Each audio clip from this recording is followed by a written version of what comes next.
being late. I'm just getting the hang of this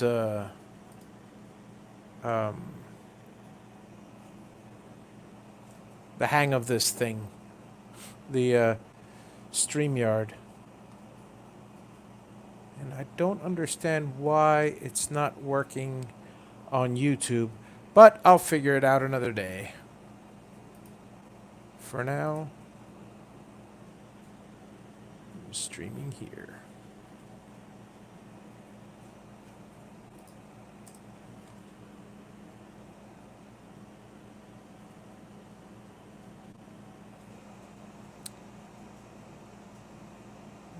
Welcome everyone.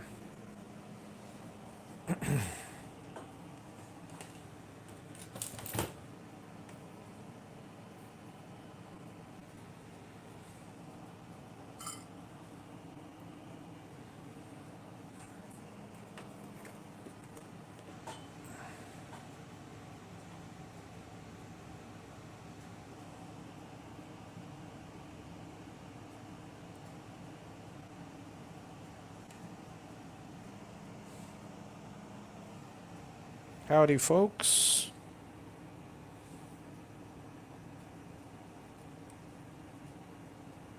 Welcome to my first StreamYard stream.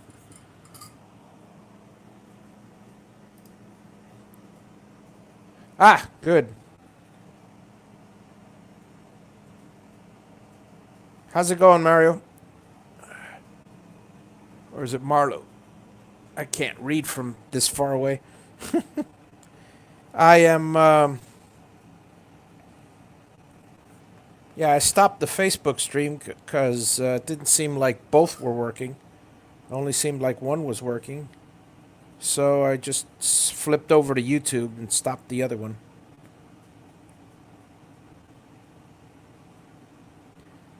Dave's an expert at this. I'll have him teach me how to stream on both platforms. Hey, Troy, how's it going? Good afternoon. As you see, I've been busy today.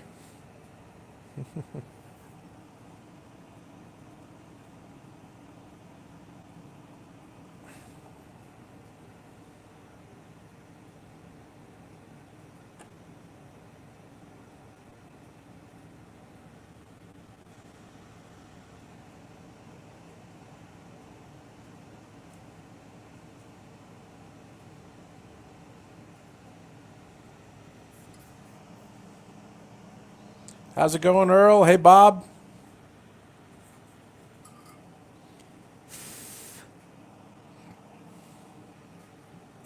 Another relaxing day of soldering.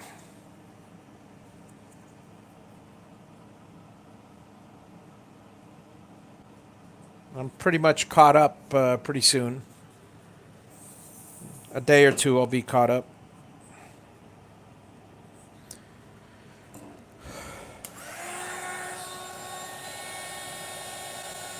I will most likely be maybe raising the price in a month or two because while I expected it to be a lot of work, it's just a lot more time consuming than I had originally planned for, so well.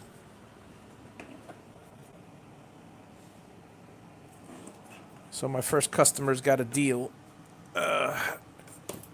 And a half. Let's see here. And yellow is next.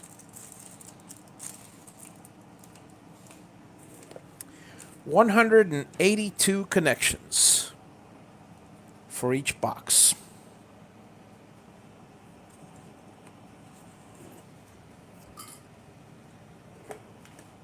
Average time per connection, because I measure everything.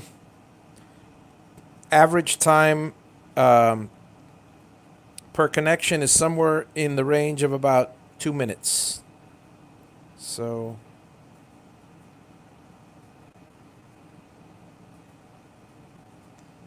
three hours is just to connect everything. That doesn't include time on the machine to make the boxes or assembly or stuff like that. That's another hour.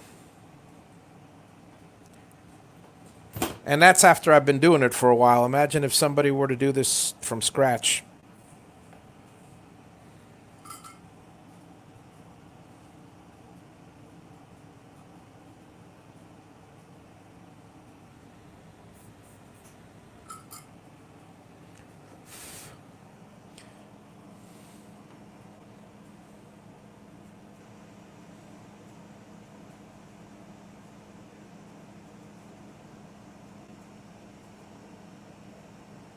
We have contact. I can't see this better, huh?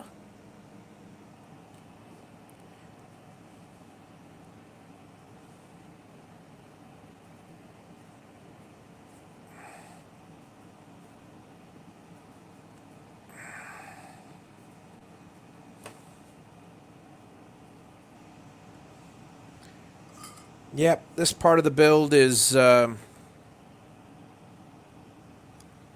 if you're doing the box yourself or the setup yourself, this part is more involved, and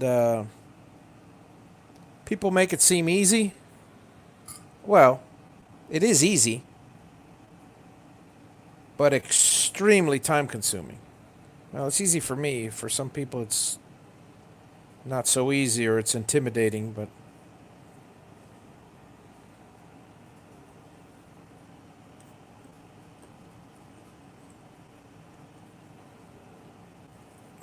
there are some annoying parts to it. How you doing, Paul? Yeah, Miguel, I'm still at it. I've been at it for 3 days. 3 days solid.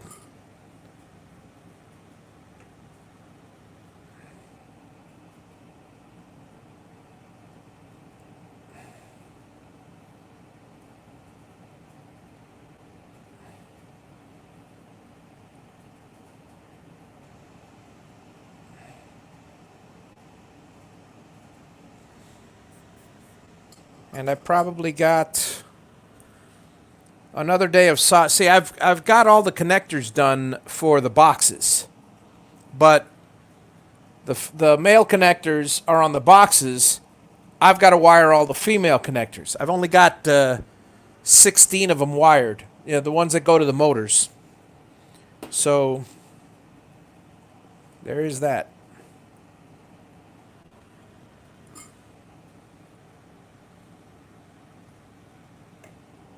I'll be at this for quite a while.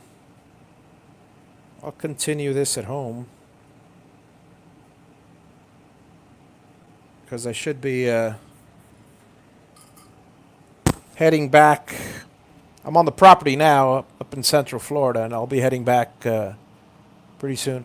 I'm only making 15.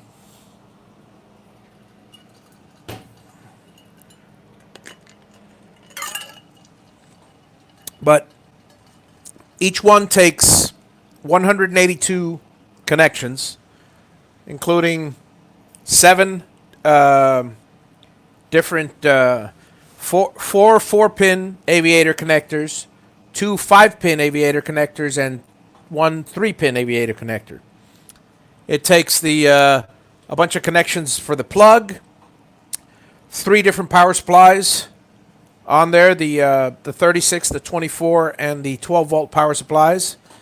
6 fans. I haven't even gotten to the fans yet. The probes are all done, and I haven't gotten to the limit switches yet. So limit switches are 8 connections each times 15 boxes. I mean, you're looking at 120 there.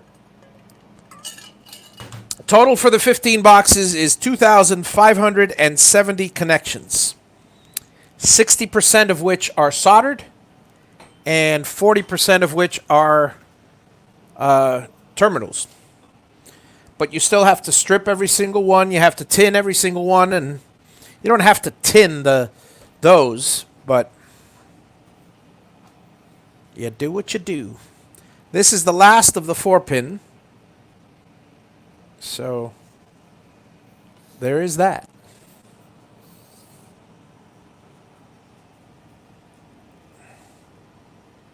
At least until I get more orders. And I really expect to get a whole lot more orders. Because no one's going to want to do this.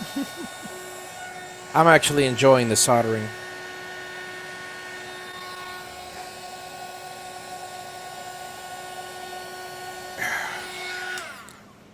But like painting, I'm a madman and I enjoy it. Most people don't like painting. Most people don't like soldering. I do.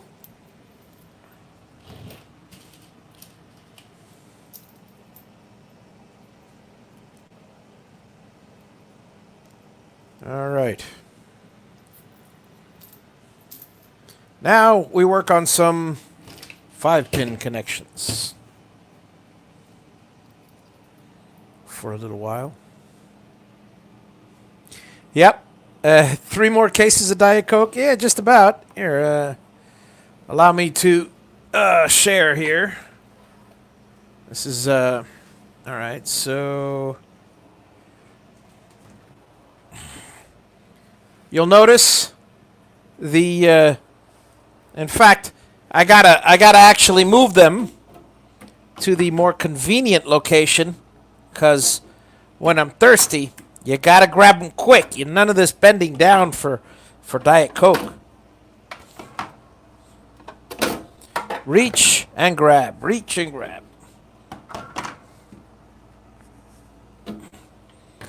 And in case anybody's wondering what this water is here for, no, I'm not drinking water. Don't be ridiculous. This water is for the sponge, for the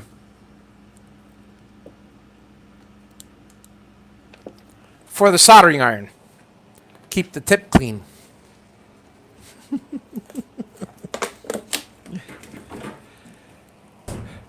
I keep it cool because my daughter and my wife pop in every now and then. I mean, when they come up to the property, and we've got the fridge over there, but when they're visiting me over here, it's nice to have the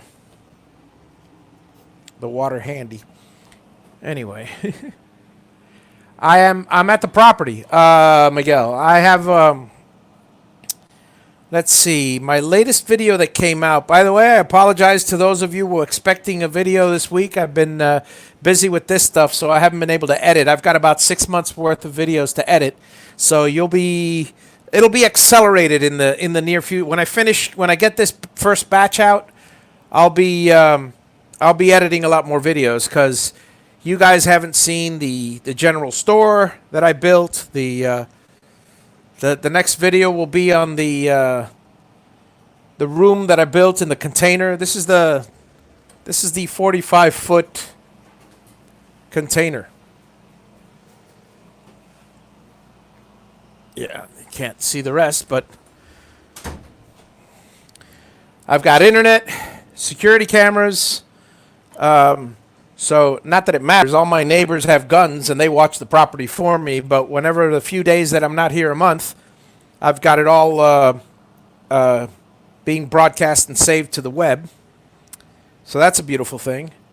Let's see. Electric, well, internet, office. All these things are upcoming videos that I haven't been able to edit yet. But short answer, I'm on the property. I'm working currently, aside from all these things that I'm doing, I'm currently working on the plans for the house. Because I'll probably be breaking ground. I don't know. Your guess is as good as mine right now.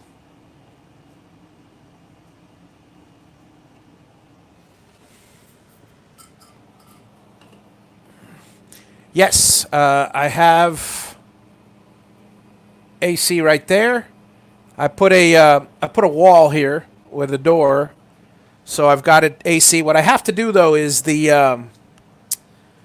wall right now. You know, it's fairly warm, but it's still 87 degrees outside. It's a hot day. It's an unusually hot day here because it's a all-time high. It was 40 degrees 3 days ago. So, got AC. I got my heater. I'm all set, and it's an 8x8 room. It doesn't really take much to heat or cool it. There we go.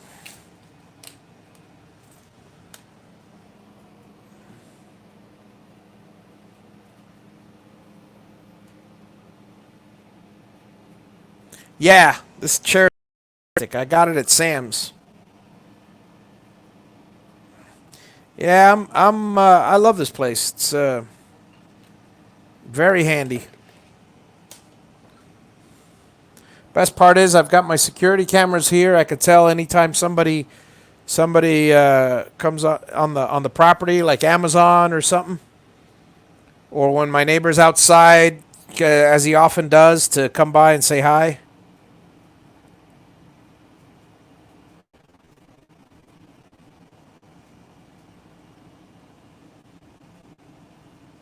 The neighbors are fantastic here, all of them. One of my neighbors, Doug, is a fellow woodworker, so I'm looking forward to finally moving and having the shop out here and doing that whole "hey, come on over to the shop" thing.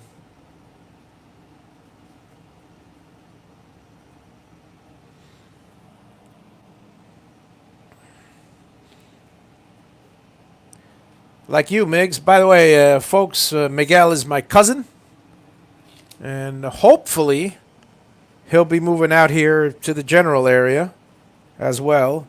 And I would love that because he'll come by, take a little drive, and hang around in the woodworking shop. That's the ultimate goal. It's been the goal all along. It's just, I knew it would take time, and it has. But I'm not in any rush.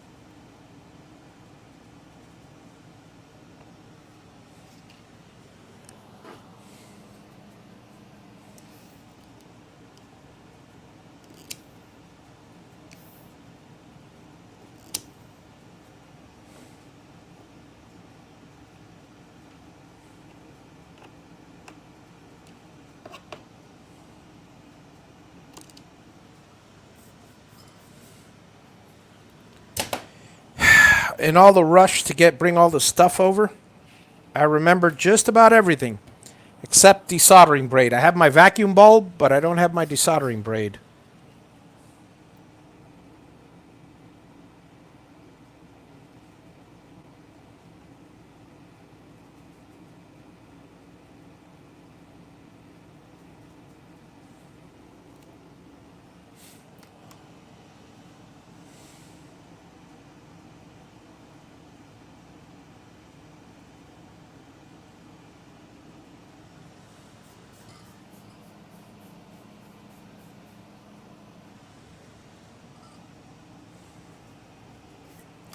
Nice to see everyone. Oh.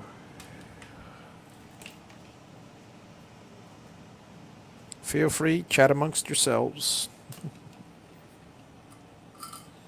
If you have any questions on any subject, feel free to ask. I'll be more than happy to answer.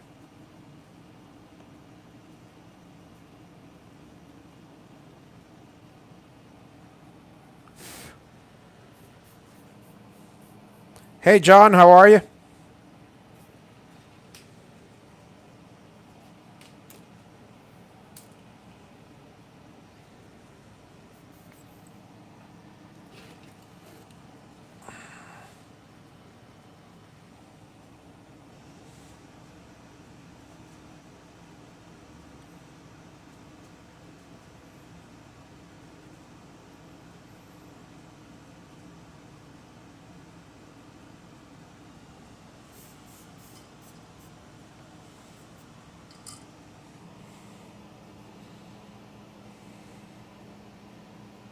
Yeah, yeah, that's the other thing. I ran a 100 amp service to the electrical.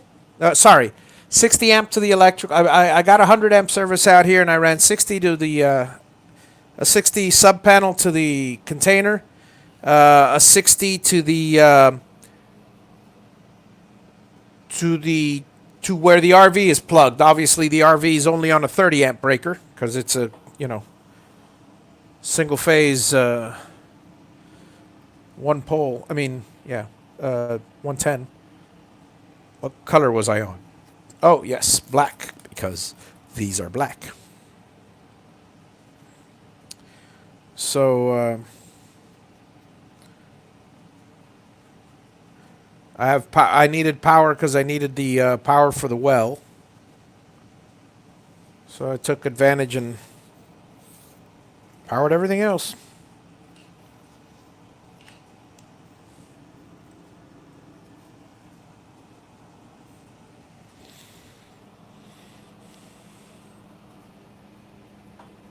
They're coming along great, John. I've got 60%, I would say, of the connections taken care of. Maybe even 75 over the last 4 or 5 days. The biggest problem, I mean, rather the biggest delay for the first 2 weeks, I was still ironing out the design of the boxes and everything. But before I left to the property here, I cut out all the boxes and I brought all the minutia with me. And this is the time-consuming part, but it's going along swimmingly. Let's see here. I've got just finished doing 2. Okay, so 2, 1, 2, and I had 4. 1, 2, 3, 4, 5, 6, 7, 8, 9, 10, 11, 12. I need 13. So 7 times 2, 14. I need 14 more connectors.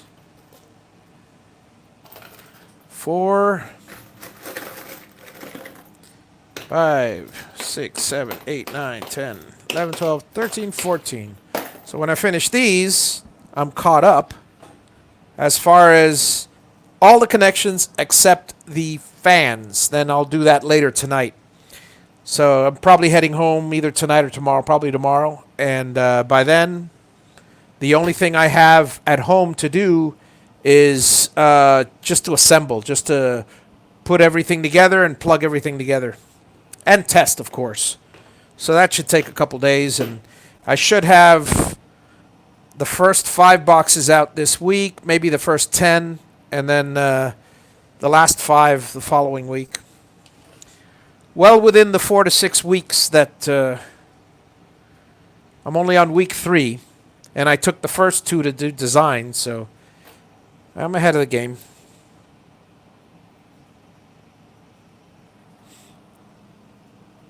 Have a good one, Miguel. See you later.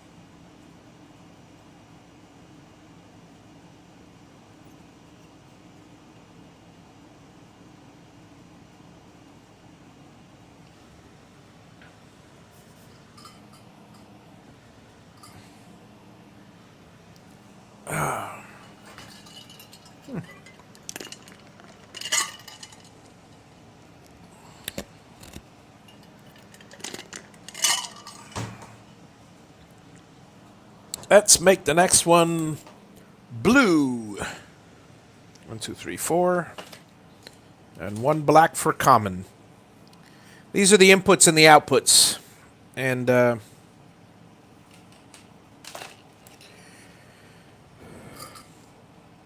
basically wiring them with, well, really whatever wire comes along, because it doesn't make any difference here.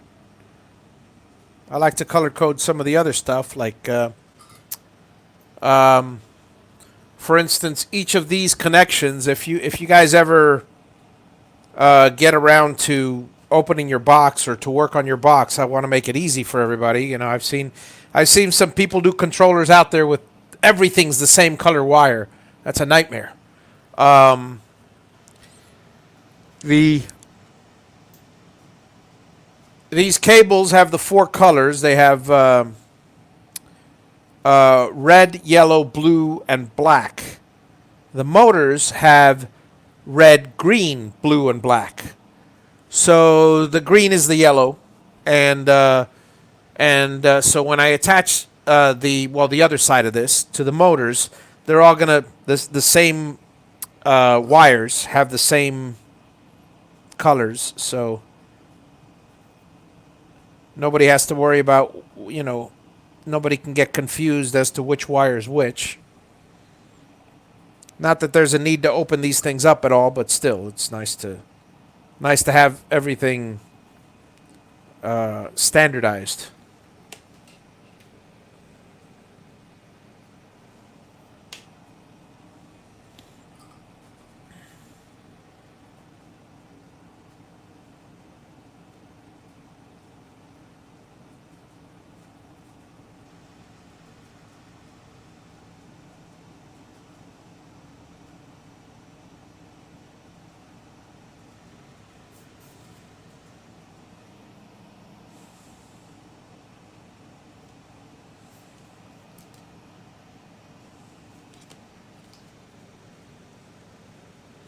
And as you'll see, I've got four different colors on these plugs here, and on, well, you can't see them, but on the where are they? They're around here somewhere. The four wire plugs.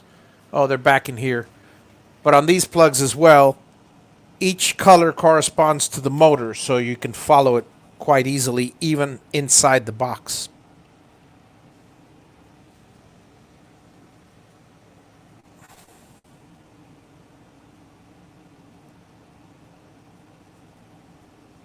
This is about helping the DIYer. It's not about confusing them or anything else.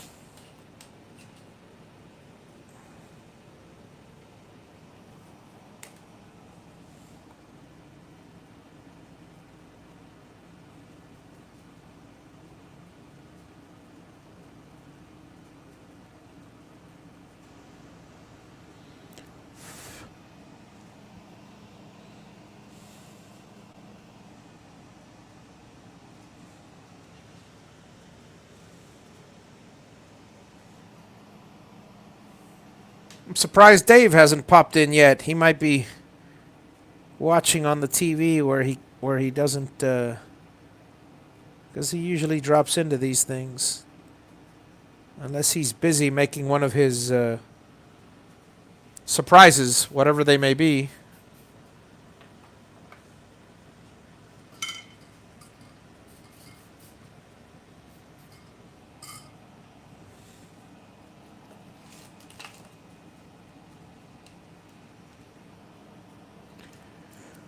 Well, let's see here.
How about a yellow one?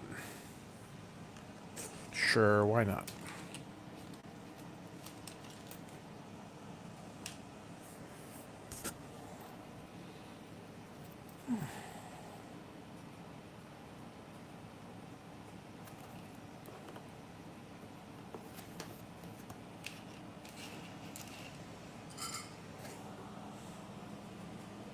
Hey, Dean, how's it going?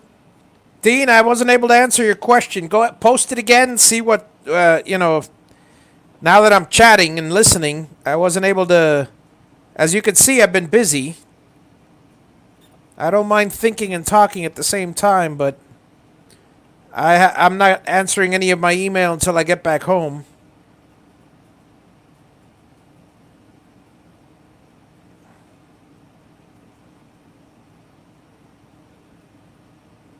But I know you had a question about a driver or something or other, or a controller board.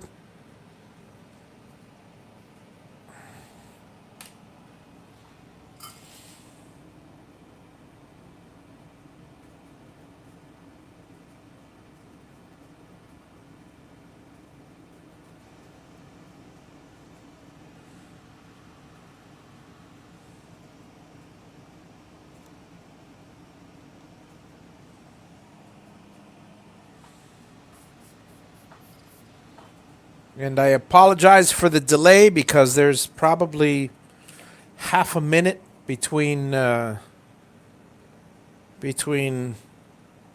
I see the thing and my response. So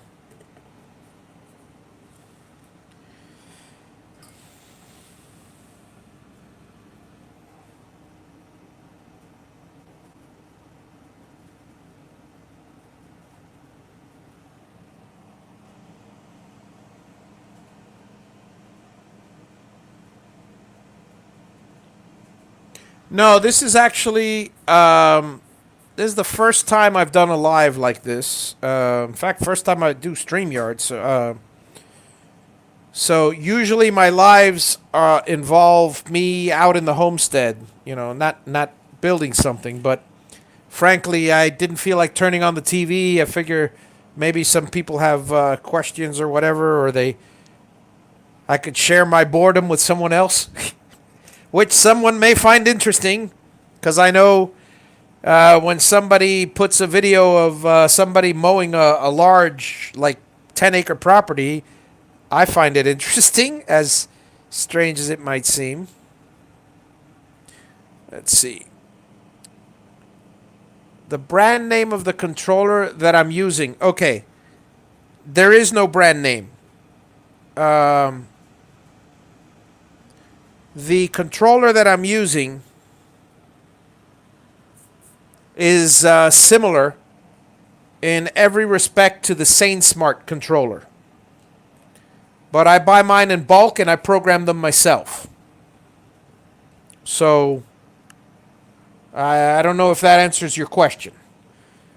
The SaneSmart, along with 6 or 7 other people, 6 or 7 others that I've seen out there, use the same exact board. That's not to say that it's the same controller. It's got a different custom programmed chip for the control and the motion. So, shared boredom. Yeah, marriage. That's funny. But I programmed mine myself, and other than that, it's very similar in all the connections and design to a SaneSmart board.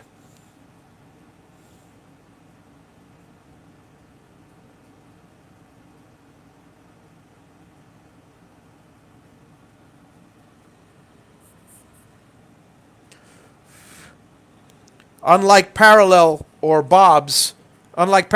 controllers or Bobs, they do not have numbers, for outputs. But your Mach 3 not only has numbers, but if you scroll down, it has input 1, 2, 3, 4, output 1, 2, 3, 4, And that's what these have. These have inputs and outputs rather than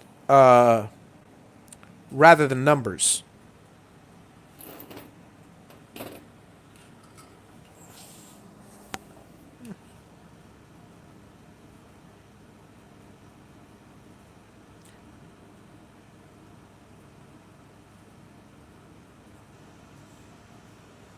A lot of people get confused because they go, well, what number corresponds to your output number? You know, no number corresponds to it. It's all in the programming.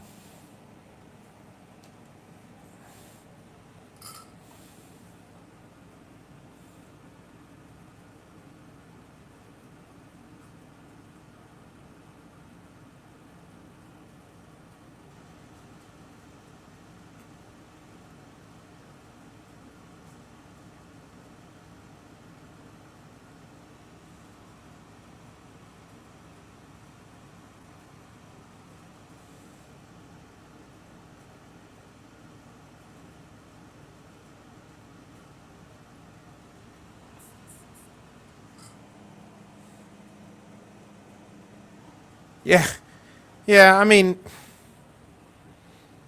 it's easy for me because I mean, I grew up with this stuff and I studied this stuff at school, but and to top it all off, I've loved this stuff. You know, soaked it all in. It's always been very easy for me to absorb this kind of information. Like some people can easily get interested in law and politics and know how to debate and have a certain art to it. You know, you can argue that there's no art to logic, but there is, and I love it. I've been interested in this all my life. How in fact, that's what interested it to me. The logic of it all, the how everything can go from one path to another. It's all basically paths and gates and routes, and now, you know, and then when you learn advanced mathematics, you start seeing that you can bundle these. I mean, not to get too esoteric, but when you start learning formulas and math and everything, you see that, like in the financial world, there are certain patterns for finances, for stocks, that the higher maths like calculus and statistics can basically, they provide shortcuts, you know,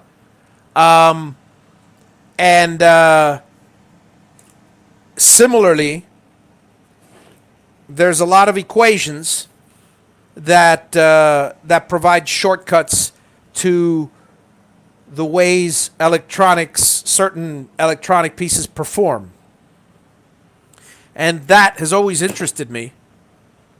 You know,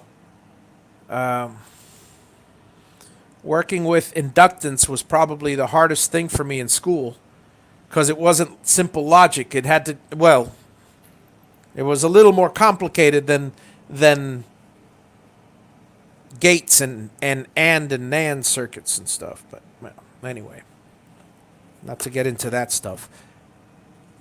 Yeah, it's everything is hard until you learn it. Is my short should be the short takeaway. You know, and some stuff. I mean, I've had some things in my life that even after learning them, I go, yeah, I'll never be able to do that again. You know, so this is one of those things for many people, for a lot of people. It's like, well, I put the electronics together, but it's not like the Gatton, like the Gatton or some other CNCs. Hey, Troy.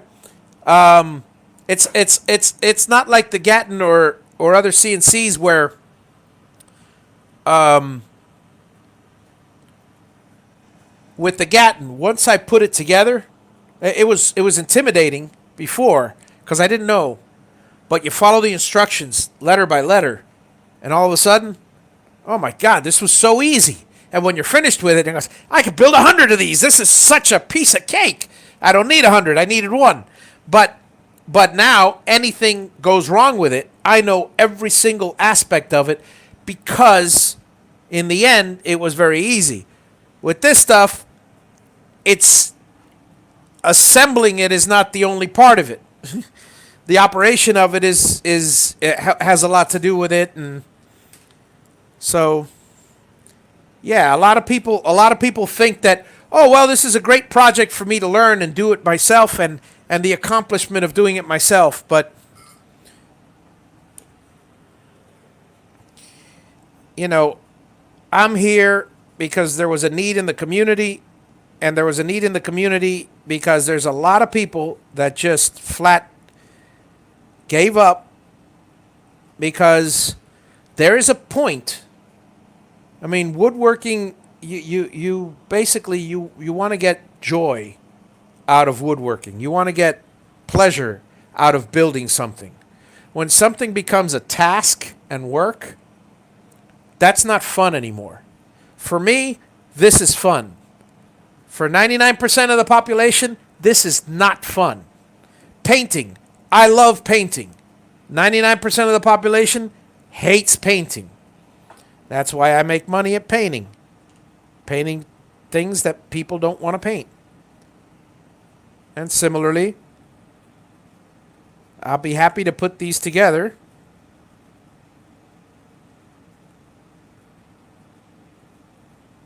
and save somebody else the headaches.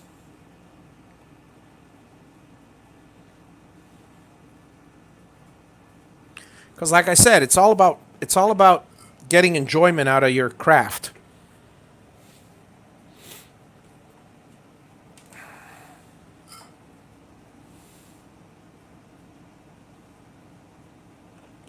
To me, for the longest time, I saw this as, since I see it as fun, I saw it as just another part of the build.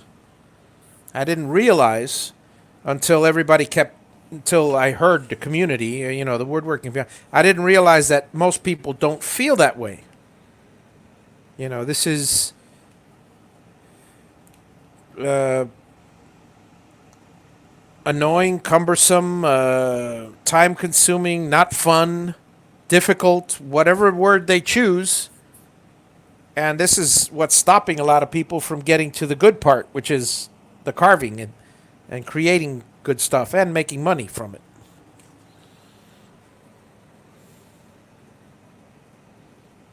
That's why I took this on.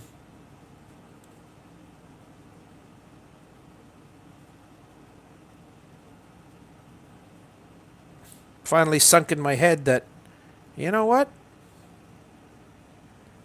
Other people don't like this as much as I do.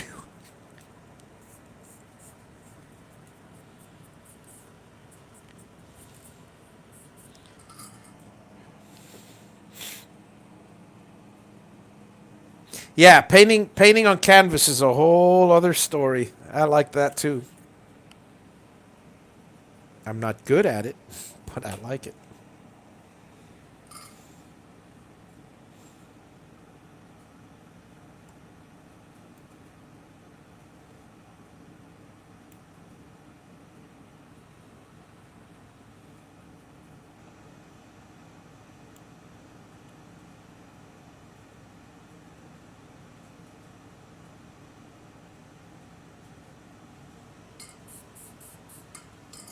See if I missed anything.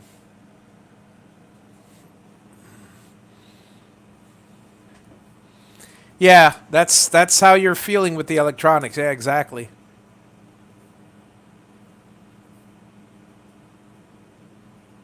Yeah, Dave's kid is fantastic. I mean, anyone could look. I could easily, not anyone, but I could easily, based upon being involved in the community and knowing what I know and knowing mechanics, I could build a CNC. Absolutely, I could design and build one. But for the price that Dave charges for the plans, he's done hours and hours and hours, if not days, of research and cutting parts and having them come out wrong and then do it. I've gone through 12 boxes before I finally got exactly the right configuration so the cooling system would work properly and not burn out, because that's another problem, that you want it in a compact unit, but you want the airflow to be just right because the drivers burn out. And then there's so many issues that I've spent a good 2 to 3 to 4 weeks prior to my months of research. Once I actually started building it, all these problems that the average person doesn't have to go through now. They're still going to have to buy the parts. So what if they have to pay $100 more for me to do it? Because since I get the parts cheaper, I don't pay the same amount you do. I buy them in bulk. So I'm saving you there. And I'm not charging any margin of profit. I'm charging only my time. So in the end, you're only paying for my time and a couple hours at that for 5 or 6 hours work. And saving yourself a headache. Same thing goes with Dave. You had you got a box. I mean, you got a design that he put hours and hours and hours of research into, and all you got to do is follow the steps, cut a few rectangles, screw in a few screws. You're done. Oh, and the hardest part, getting over the fear of when should I start this? That's always the tough part for everyone. Give me another red. Where's my other red cable? 1, 2, 3. Man, am I losing cables, dropping them, or what? Too short. There's a long one. Nope, that's not it.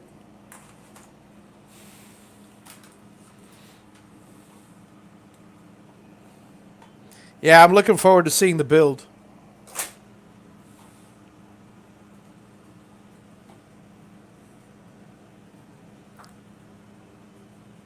Oh, hey, Benji, how's it going? Welcome. Let's see what else I've missed here.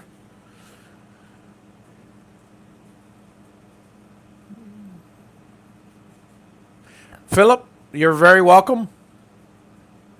Yeah, it's fun for me. It's not fun for all. Yep. And painting. Let's see, wish you could analysis.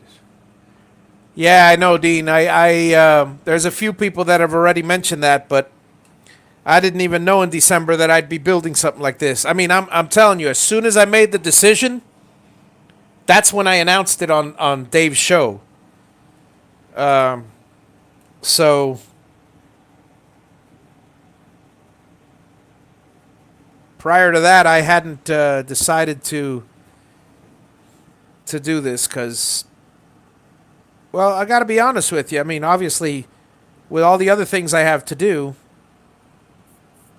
it is a big time constraint. Luckily, I managed my time and I was able to make time for it. But one of the issues that I considered is, for the money that's involved. I'm a businessman and I have several businesses and they run themselves, and for the money that is involved and the money that is the profit, the little profit that is to be made. The reason why nobody has done this is quite simple. It's not worth it. for a business. This is extra spending money, if you will, not even, because it's occupying my time, which is far more valuable to me at age 54 than money. But a few of the things that I considered was the risk, and then you've got, and I don't mind. I mean, I've been part of the community, and I don't mind answering questions. But then you've got the millions of people. That's another reason why I did so much research in making it as easy to use as possible, as simple and as idiot-proof as possible. But no matter how, it's been said many times, no matter how idiot-proof you make something, never underestimate the diligence of an idiot to come up with a question that's, that'll astound you. So, it's not just building it and dropping it in their hands, because people expect, support, and people expect questions answered. There's all the questions that I've answered already. There's the Facebook page of the why didn't you do this, and why didn't you do this, and why didn't you do this. I have an answer for every one, but after 5 or 6 answers, it's just not worth my time to answer them anymore. Luckily, I've got a whole community backing me up and saying, hey, leave them alone. And I'm happy about that. Because, the simple answer to why didn't I do this or why didn't I do that is, why didn't I use cheaper components and make it cheaper? Because they burn out and fail. Why didn't I use more expensive components? Because it'll cost you $200 to $300 to $400 more, and this is a hobby machine. This is not a top of the line 800. I could easily build one. I would never build one cheaper, or less quality than what I have here. This is the bare minimum and then some that I would suggest for a build. But if anybody wants, a top of the line unit, I could easily do that. But it'll cost. It's like Mark and Dave has always said, how fast can you go? How much are you willing to spend? How fast, or how much quality can you afford?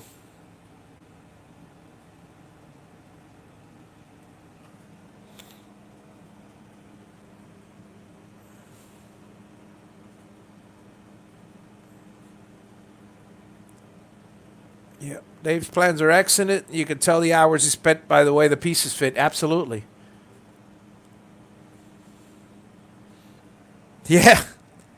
Yeah, it's, well, I mean, as far as Dave's plans, it's so funny because I hear people are doing so many different things, from tramming plates, you don't need them, to making it this way or making it that way, or sticking a lathe in it. Look, if you're going to stick a lathe in something, just create your own with a lathe in it, or build the table as is. There's 7 inches of space. Put a small lathe in it. If you need anything bigger than that for a CNC lathe, then this is not going to do it. They try to modify it. Even I modified mine. I modified mine for space, but I knew what I was doing, and my table goes up vertically. Even modifying it, I would hesitate to run it vertically for a long time, because it's a lot of stresses that aren't designed to be there. Let's see, what color shall I do now? Yellow, I think. Again, there we go. But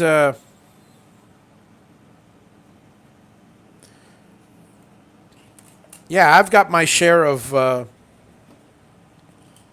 things that I have to do. It's not just building the machine. It's not just reading up and and building it. It's I not many people realize that I've spent a great deal of money just to make sure that this was the right choice.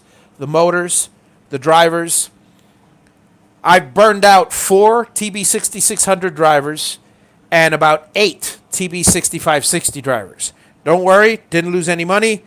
They were horrible to begin with, and I bought them on Amazon, so I just returned them. But, you know, those kind of things tell you that these are not to be used with this unit.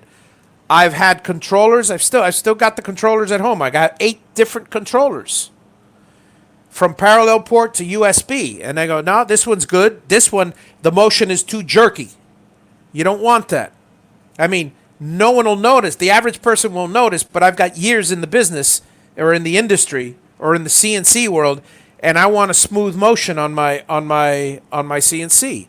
There's just I can't begin to tell you all the different things I've researched because it would take as long as I've taken to research it. Suffice to say, I put the time in, and after I build these, the next day or two is testing them. I'm going to run them on my machine with my motors to make sure that they can take the stresses and everything, because they're not leaving here unless they're working 110%.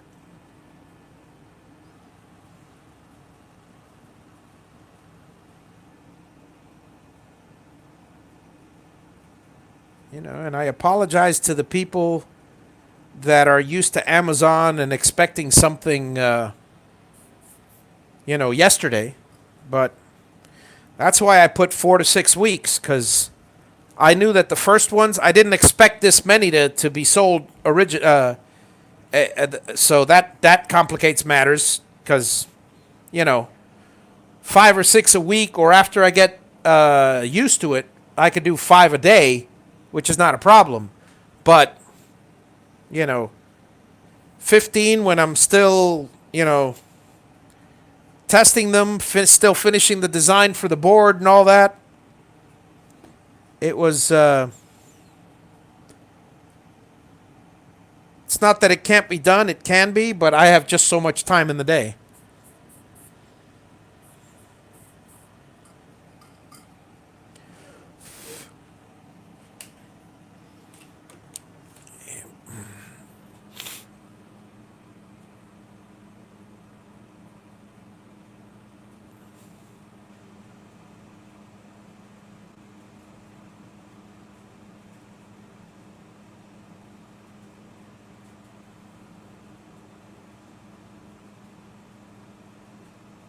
Yeah, Dean. I mean, the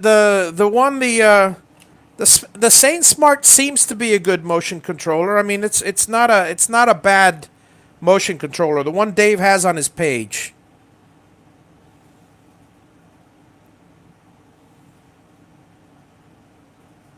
It's a good motion controller. I mean, the only reason I program mine is, well, I'm trying to save as much money as I can, and I have a little bit better quality for a third or a fourth the price, if as an example.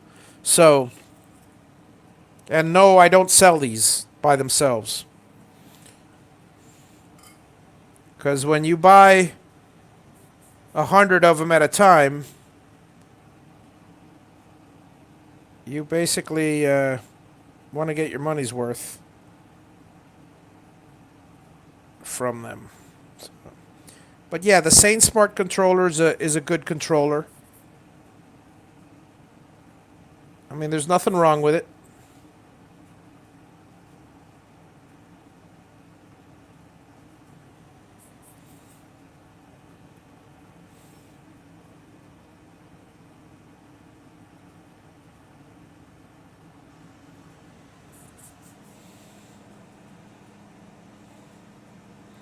Hey, Todd, how's it going? Good to see you.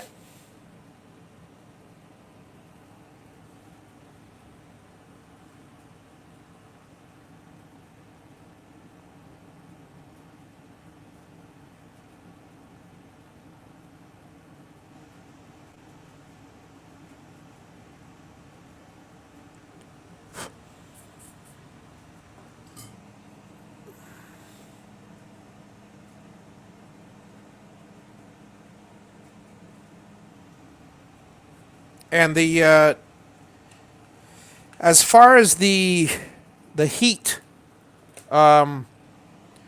it all depends on the drivers, and I mean, I can't begin to explain it because I mean, I've tried numerous different configurations out to find the best combination so they wouldn't get that hot. And then as overkill, I went ahead and put fans in there. They don't need 3 fans. You only need 1 fan in the thing, but I wanted to make sure there's never an issue with heat. Heat transfer is a big thing with these motion controllers. A big issue. When you have something that's solid state, that's powered by a little driver chip is what does the bulk of the... If you're familiar with how a relay works, imagine a relay in the form of a chip. I mean, I'm simplifying it quite a bit. But in order for that solid state relay to work properly, it has to dissipate a lot of heat. Some of the controllers I purchased, the construction was such that the heat sink, I mean, they didn't even use heat sink compound, which is a little gel that allows the heat to transfer onto the heat sink so the heat sink can dissipate the heat, or to the case, or to, you know, a large piece of metal. Well, some of the controllers I purchased got too hot, too quickly. Before they can transfer that heat away, the chip burned out, and thus the unit burned out because it was overpowered. Units that are properly powered dissipate heat nice and comfortably, like mine. Even so, I want those units to run as cool as possible. Obviously not frigid temperatures. Because that extends the life of the controller.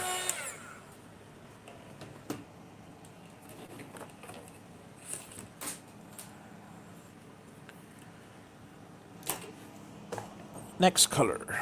Let's see. I'm gonna have to cut some more wires. Oh, I have red. No. Okay.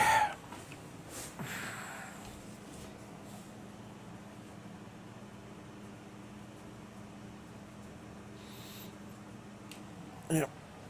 And so, let me see here. That's this one. That to there. All right.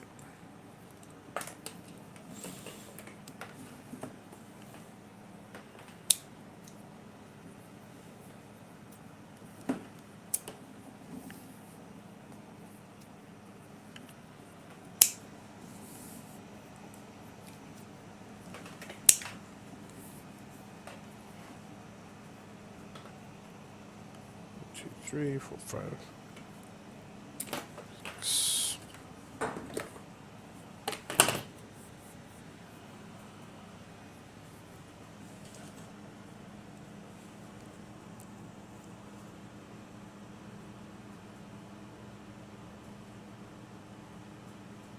Okay, earth.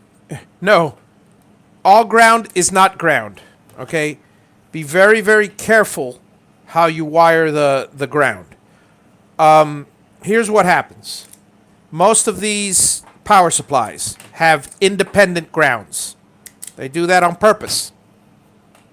If you ground them all together, and let's say if you put all the grounds together, like you attach it all to a metal case, they're not independent anymore. Well, they still might be independent, but not on the ground side. I like to keep the grounds independent completely. But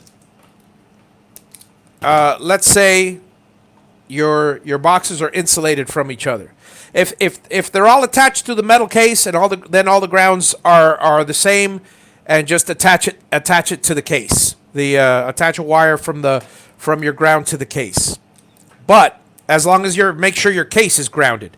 And what I mean by earth ground is the ground. There are 3 wires coming from your plug. That ground, the ground from your. Let's see, if you're I don't know if Canadian's 220 or 110, but if it's 220, you'll have 2 power wires and 1 ground. If it's 110, you got power and neutral, which is the center tap, and a ground.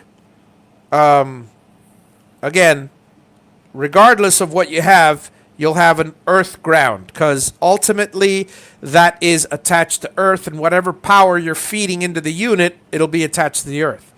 The problem comes when you have an independent ground, and what you don't want to do is attach it to, say, a board that has an independent ground, and all of a sudden some line voltage or some large spike will come through, and the board's ground is not truly grounded, so it's just gonna, it's only grounded in relation to its into its power. I explain it very poorly. I'm sorry about that. But bottom line is, if you have shielded cable, first of all, you have to ground it. If you don't ground the shielded cable, the shield acts as an antenna, and guess what? You just not only took away the reason for the shielded cable, but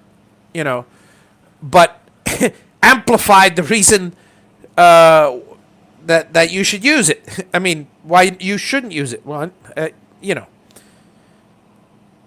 what I'm trying to say. The whole purpose of a shielded cable is to prevent outside influences from getting in. It's like acting like a little Faraday cage. If you don't know what that is, don't worry about it. But basically, it's preventing exterior signals to getting in. Now, here's the thing. Look at these wires.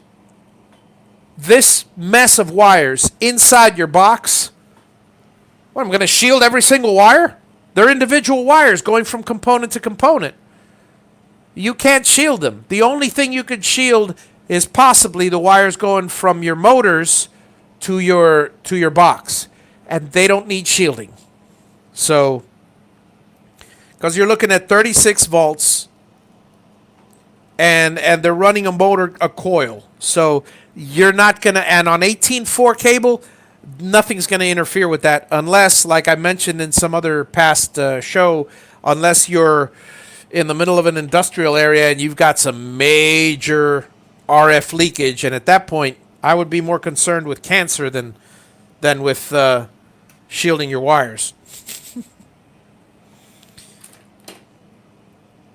Shielding is good if you're, and it's good if you're doing low voltage pulses for a long distance where the wire could act as an antenna, or if you have a lot of RF noise or line noise, specifically line noise, bleeding into that.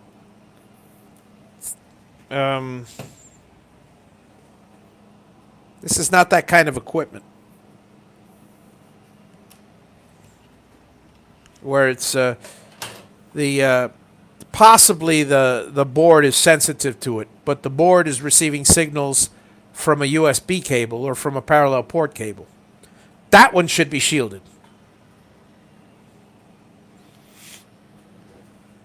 And so let's see. Yeah, no, the motor wires do not need shielding. But you can shield them. There's nothing wrong with them, with shielding them. But when you shield them to earth ground, to ground.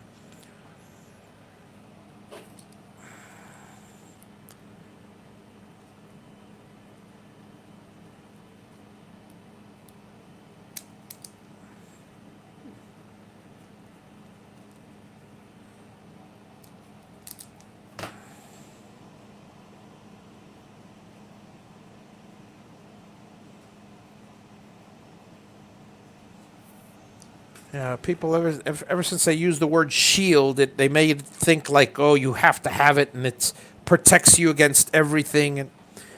And whoever came up with that is just clearly either doesn't know what he's talking about or just got out of school where they're feeding him this bull, and it's not real life practical.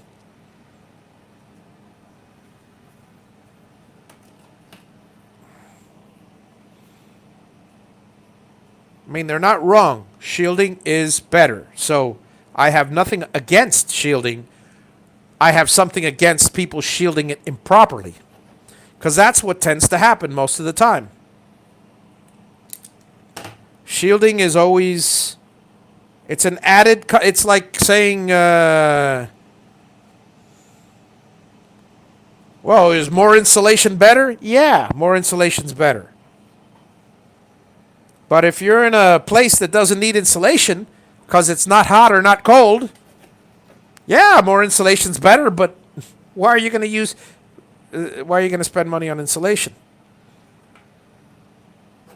That's a bad example. But more insulation is better, yeah. But if you don't insulate properly,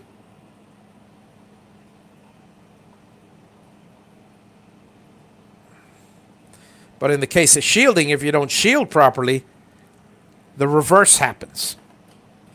It actually makes it worse.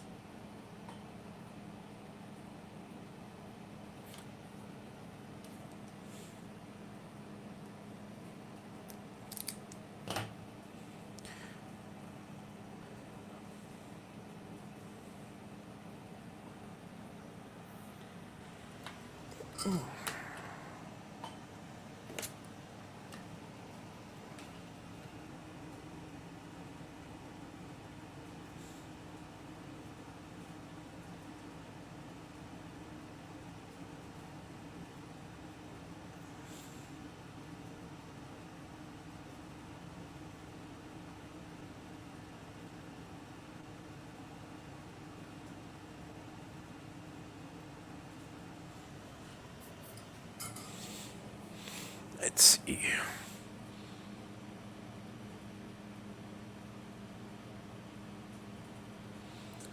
Done is on the back of the driver. I connected the four motor wires and then the two power supply wires. Yeah,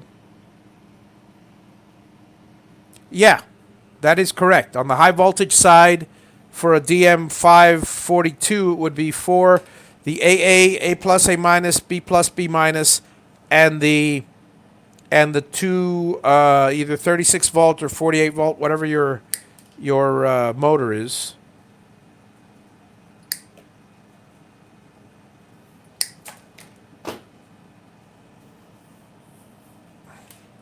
Forgot I'm separating these.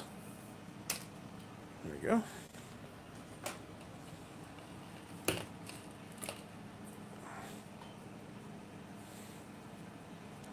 That is correct. That is how those go.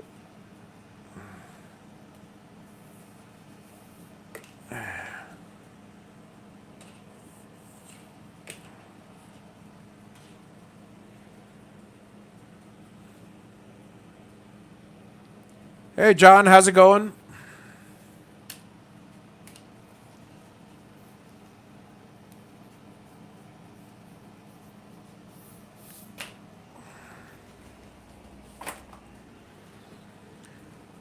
Time to empty the garbage soon.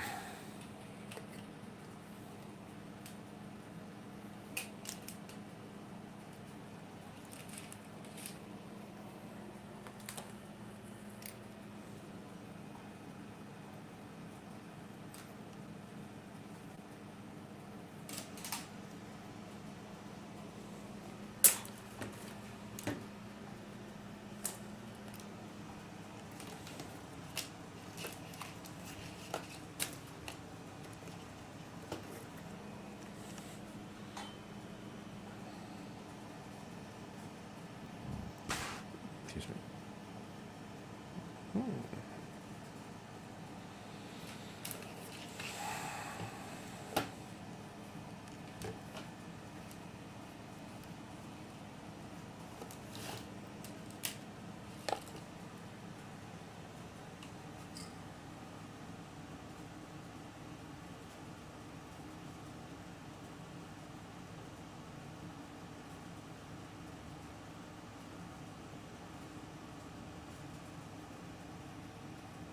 And pretty soon, not pretty soon, but in a month or so, I'm going to offer a build service because there are some people that have asked me about it. Asked me to.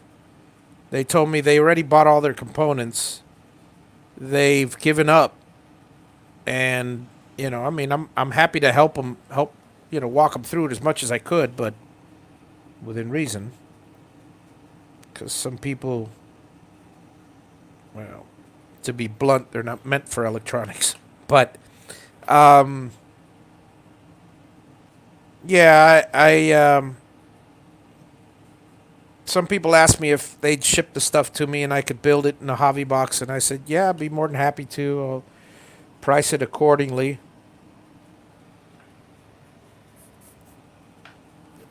I mean, they got to pay shipping both ways, and then they got to, and obviously my time. But if it's between that and not getting it done, there's a lot of people that would prefer that.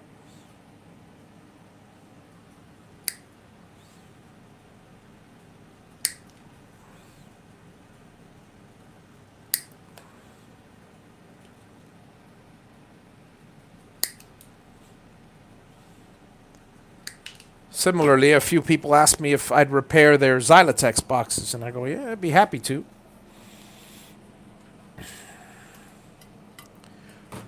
Have a good one, Troy. Thanks for dropping in.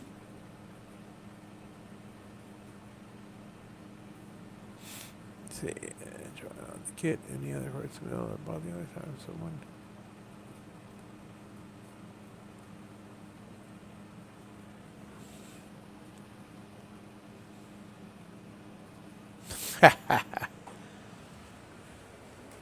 uh,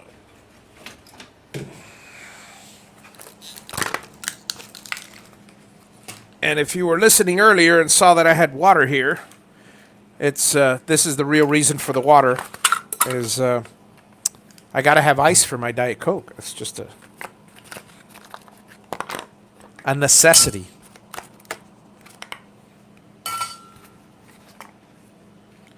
So now,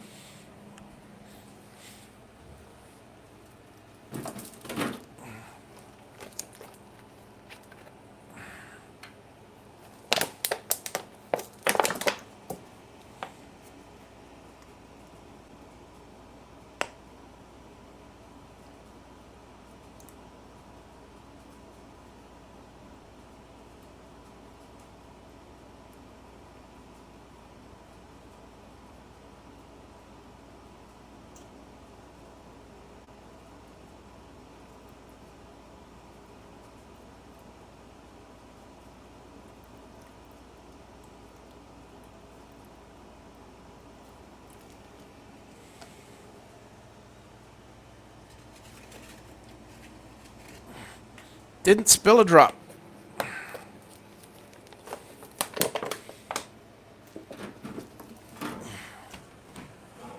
Which is a good thing.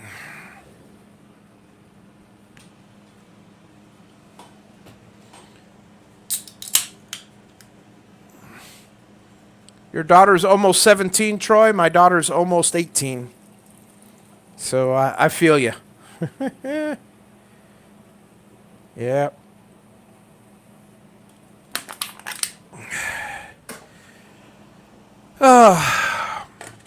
And the other one's just turned 16, so another driver in the family.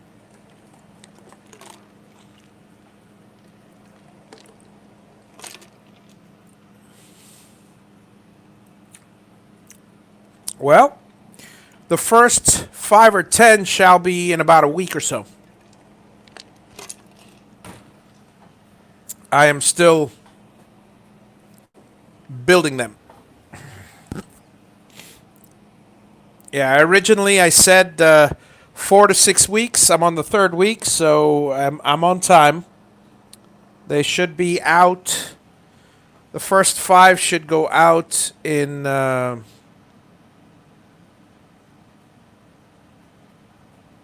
starting with order 0000, because that was actually the first order, even though 0001 is the number 1. Starting with 0000, the first five, possibly 10 will go out by Friday of next week.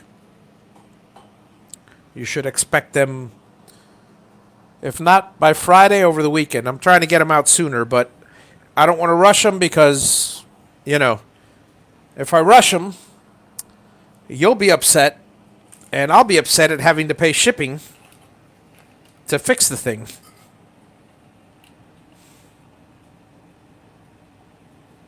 And they're going to be tested for a couple hours each, so that still remains.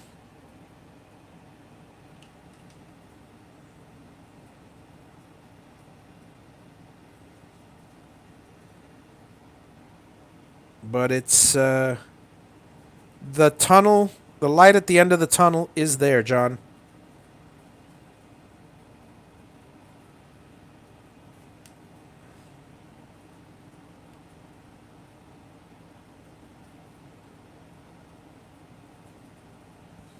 You did good in ordering first, because in about a month or two, not only is the price back up already to its normal price, but because of all the work involved, in a month or two, they're going to be going up to about 700. So if anybody orders within the next, say, month or so, they'll get the 675 price, but that's the last anybody will see of that thing.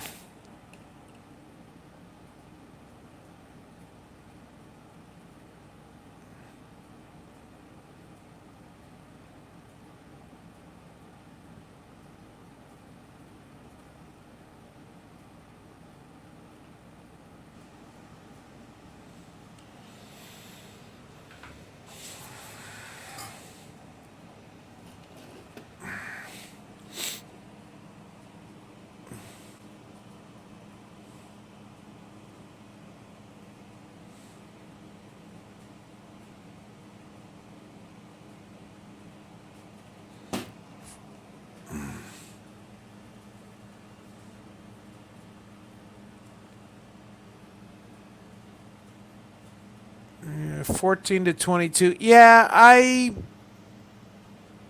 didn't have a problem with my girls. Luckily, thank God. Um, but I'm very familiar with the from 14 to 22. I don't think it's that much. I think it's more like from 14 to 18 or 20. But yeah, it's like I think Bill Enval said it. I don't remember who it was, but it says God takes away your daughter at age 12 or 13 and replaces it with a spawn of Satan, and then gives you your girl back later. Something like that. I don't know the joke, but it sounds about right. But mine were fantastic. Or still are, because one's 15 and one's. My wife may not agree, because she's the one that's been mostly, I would say, interacting. I'm the enforcer. I'm the last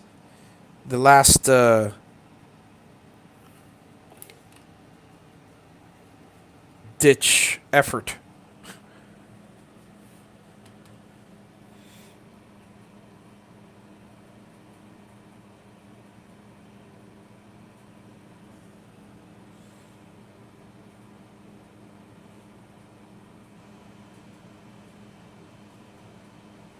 Yep. Yep, I agree. Engval rocks.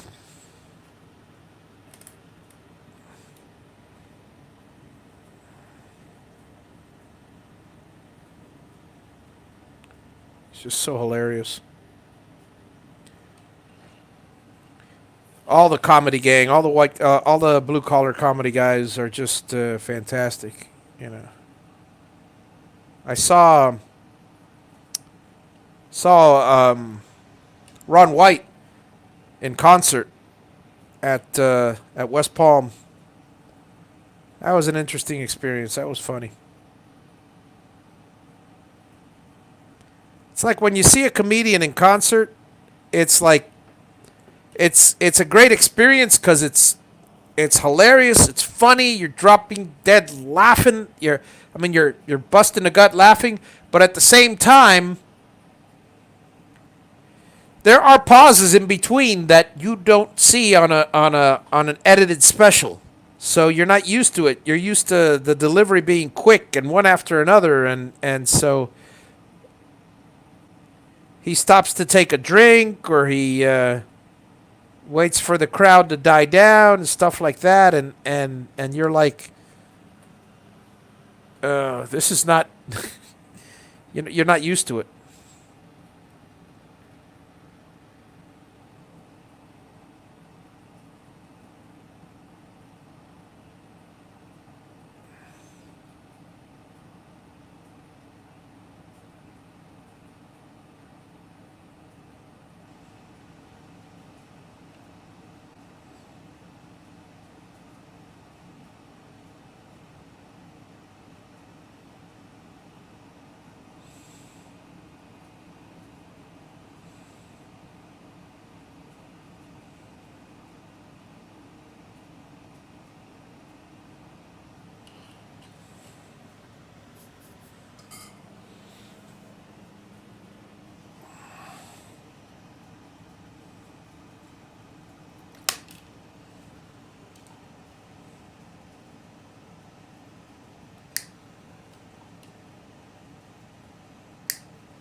All right.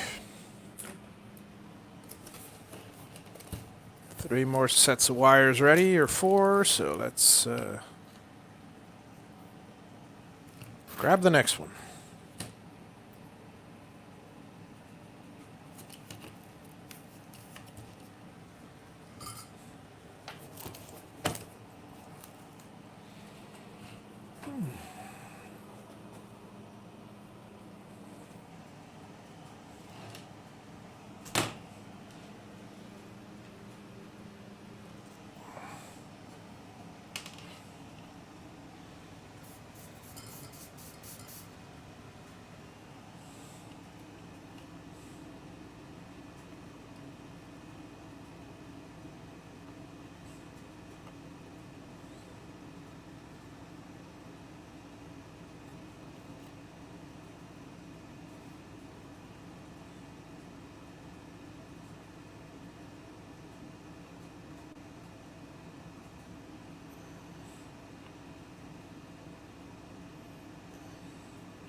Yeah, the 5th wire in the 18.4, the stranded bare copper one, that is the shield.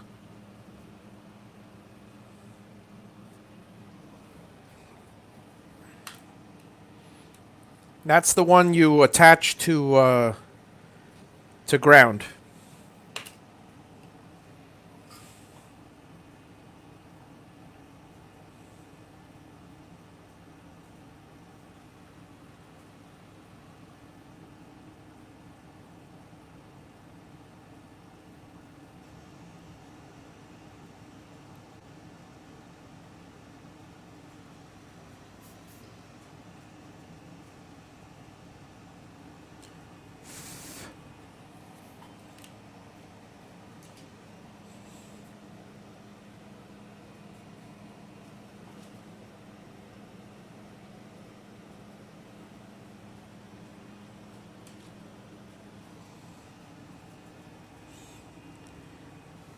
Yeah, that's. I remember the Heath kits.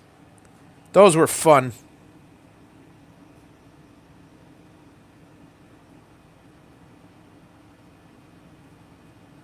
Been a while since I built a Heathkit computer. I miss those days, you know. Well, you don't really have to miss them. They're you nowadays. You've got the Raspberry Pis and the Arduinos, which are, well, for all intents and purposes, they're the new modern Heathkits. But they come all practically pre-built. It's just all programming instead of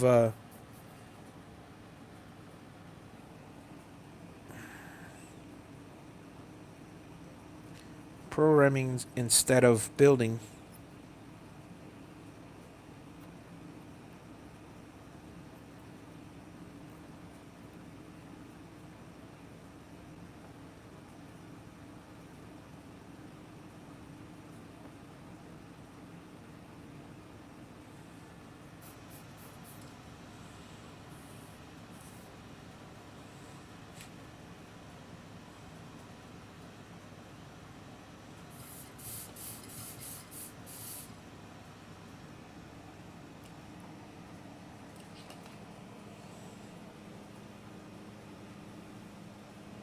Right, not ground on the driver.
Alrighty.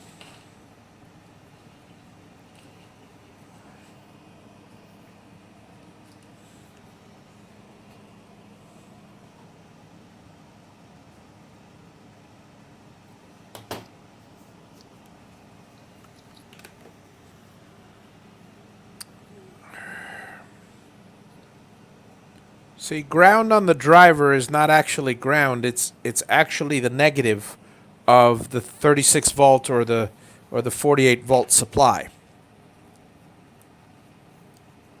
It's not actually ground. It's common. Uh, what you could consider ground is the chassis of the driver, which again may very well be attached to all the other grounds, you know, but I like having the grounds isolated because you have the ground, you have earth ground, which is also ground of your power supply on the input side, which is the chassis of your power supply. But your voltage is positive and negative, and it's independent, the 36 volt. Neither one of them are grounded. They're isolated on purpose. They could be grounded, but you don't want a signal to interfere. And then likewise, so your drivers should be working independently. And sometimes the ground of the driver may be attached to the chassis of the driver. You know, in such cases, I don't know. It's all right. It's acceptable to ground all of those chassis together. But in a true independent power supply, the output is not attached to ground. I mean, I don't want to get into details, but if a spike occurs in one place, you don't want it to travel to the other. That's the short definition. I mean, the short, you know.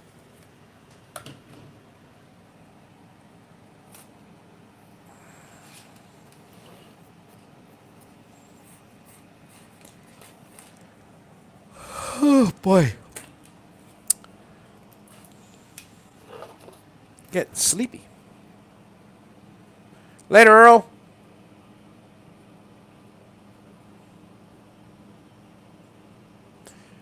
Well, like I had said, if you don't have shielded wire, like in this case, this wire, as you can see, it's 4 conductors, no shield. Then it's not a problem. If you have shielded wire, you have to attach that shield.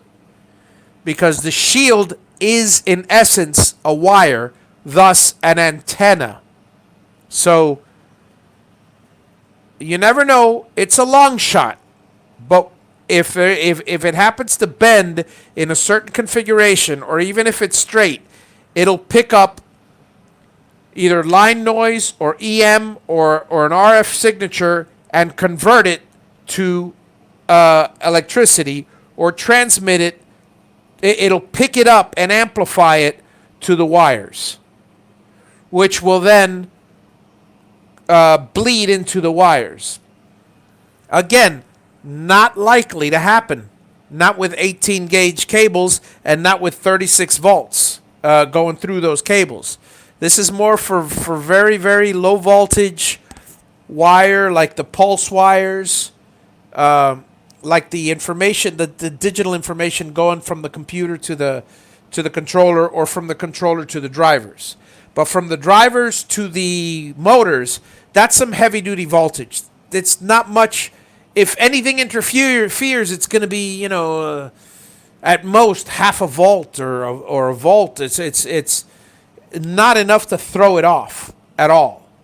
Whereas if it's digital signals, half a volt when it on a can be seen as a positive pulse, and thus there's the interference. But in short, if you're using shielded cable, ground the shield to the earth ground. That will prevent any stray antennas, anything coming in from the outside will no longer affect your cables, because it'll go straight to ground.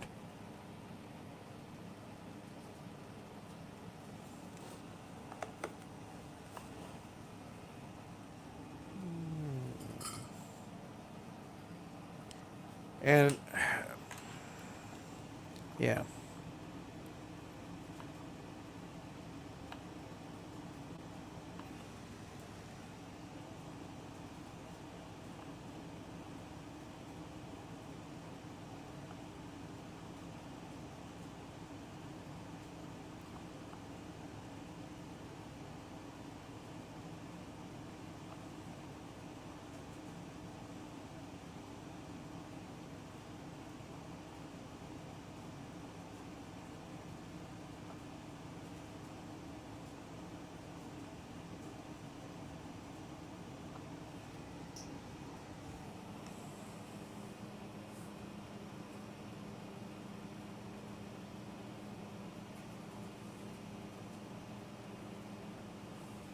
Okay.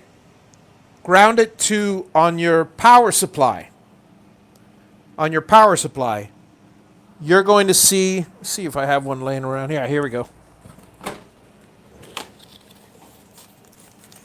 On your power supply, if it's like a, one of these standard power supplies, whatever, you're going to see LN ground, V minus, V plus. All right? L is line. You don't want to touch it to that. N is neutral. You don't want to do it to that. G, the ground there, that's where you want to connect it. Because That's the same cable that should be and better be connected to your to your power ground. So to that cable, that's where you connect it. That's earth ground. You know, or if you have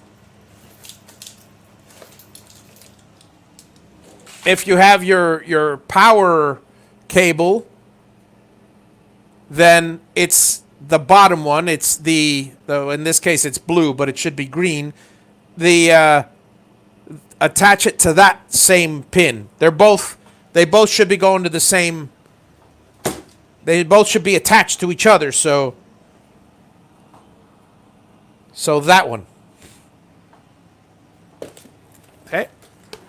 So that'll give you an idea exactly where to attach the shielded cable.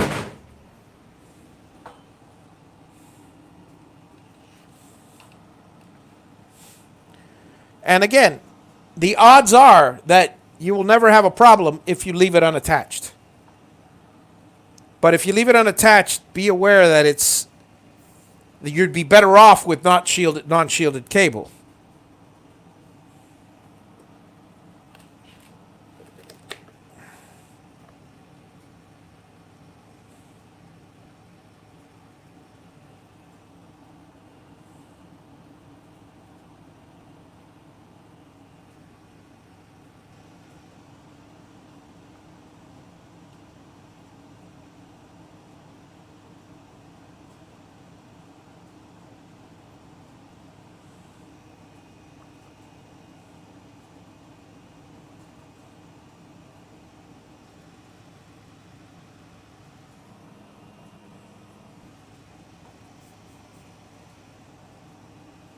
No problema. Happy to help.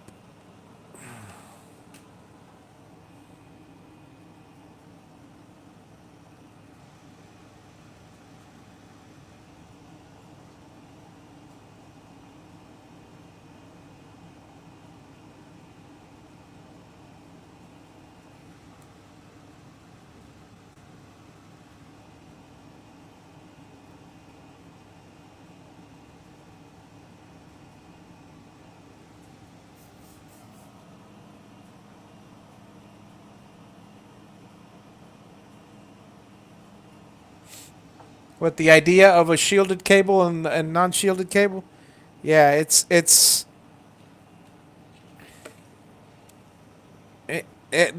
the hardest part about working with electronics is, again, inductance and RF signals and everything, because signals transfer through the air, and electromagnetism, basically, they travel in waves.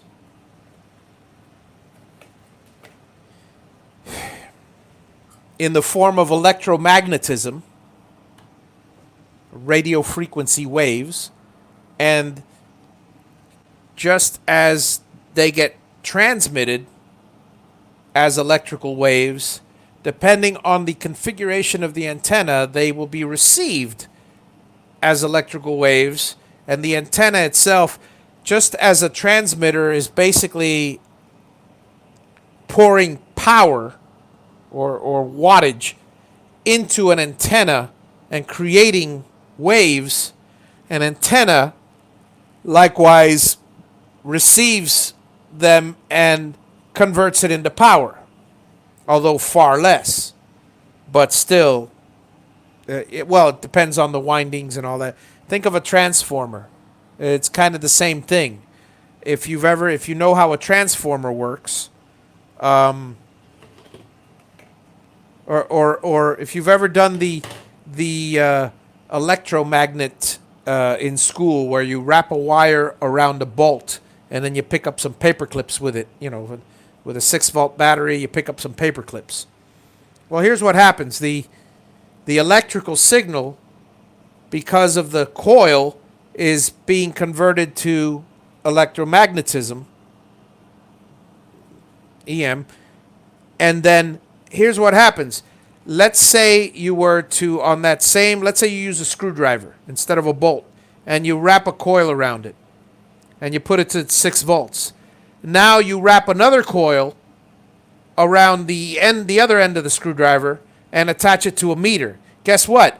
This one's producing power, turning it into magnetism, charging up in the screwdriver, but then this one is getting the magnetism off the screwdriver, which is being turned into electricity, and you'll see you can kind of think of it about it that way if you want to simplify it, and a very poor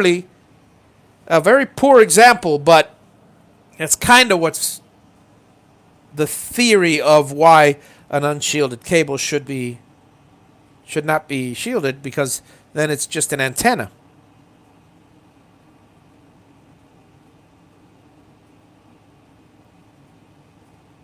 And as to where it should be shielded,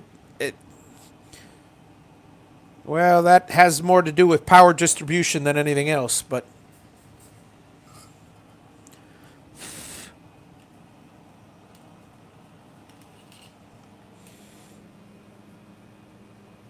yeah, that's the thing. It's knowledge gaps is well, look, I'll tell you. I spent most of my life in construction. Despite my electronic knowledge, my father was a general contractor. Later I became one, and I spent the bulk of my life in construction. I could easily tell you how to build a house from batterboard, from the rough to the roof, from rough to roof. Every aspect. I've apprenticed with HVAC people, so I know how to distribute ductwork. There are some gaps. I've apprenticed with plumbers, so I could easily do the plumbing. I've apprenticed with electricians, and I've got a background in electronics, so I can easily do the electrical. However, there are certain gaps in my knowledge, either because, like for instance, as far as GC work is concerned, there are very little gaps because I've done all of the soldering. Oh, soldering, Jim. Yes, soldering. I've done all of the structural. So as far as the building aspect, very few gaps in my head. But let's say electrical, for instance. I've always loved electrical, and I've apprenticed with an electrician. But in building a house from soup to nuts and passing all inspections, there are still times where I will go to an electrician friend of mine and I go, listen, double check me on this. Make sure I did this and this and this and this and this correct. Because aside from codes changing, knowledge gaps are a dangerous thing. Because you do one thing wrong, and either you don't pass inspection, or you burn a house down, etc., etc. Plumbing is a perfect example. As far as the supply line side, I can easily plumb a house, no problem. As far as the drainage side, I could probably get away with it, but there may be some backups because certain flow calculations, which I learned in college years ago, between pipes and HVAC, and basically in my mechanics courses prior to taking my electronics courses, I mechanics and dynamics, I learned all those things, but I haven't used them. I don't remember any of them. I can't tell you what the proper flow should be, or how much this. I could figure out volume, and I could figure out, CFM and GPM and gallons per minute and all that, but that's not to say I know how to design the drainage of a house. But once I have that assistance, then it's a piece of cake.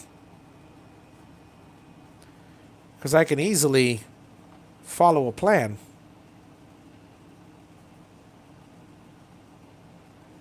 How's it going, Mr. Dockrell? How's everything in the loony bin? And I say loony bin because his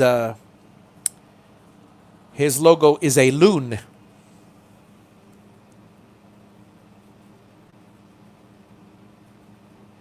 Yeah. Yeah, sometimes they pass, sometimes they don't. Sometimes it's I've had great luck and good and bad with inspectors all my life. And some have been thank you, Mr. Inspector, I didn't know that. And some have been thank you, Mr. Inspector, I'll do that right away, knowing full well that it was a bunch of BS. Because, like, for instance, I had one inspector, really nice guy, I can't fault him. He wants to protect everything, but I'm installing a circuit, and every circuit similar to this was a 20 amp circuit. I put in a 20 amp breaker. He goes, do you have the spec sheet on this? No, I didn't. I wasn't the one that installed the unit. It was a motor. Well, I'm sorry, but I'm gonna have to. I won't fail it, but I'll. But get me the stats on it. So I went online. I talked to the manufacturer. I got the stats, and yeah, they required exactly what I put in, a 20 amp unit. He knew full well that it was a 20 amp unit, but he erred on the side of caution, and I understand that. But sometimes, it wouldn't have mattered. It's one of those things that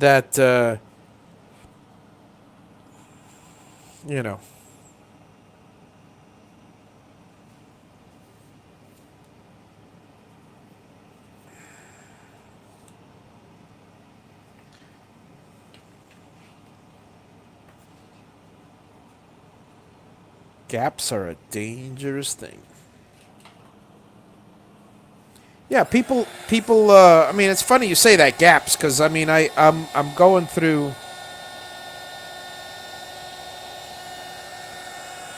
I'm going through building all these things, and I see some questions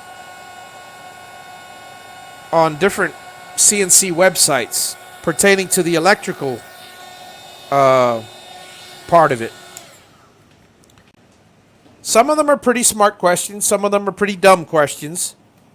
But, and like you say, there's no dumb questions, just dumb answers, whatever. But it shows, it sometimes it amazes me.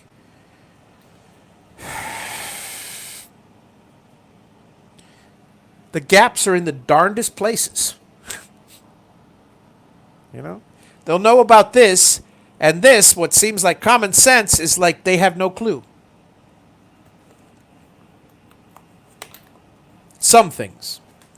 Like your question on the shielding is a valid one. Most people will not realize that a shield becomes an antenna if it's not grounded.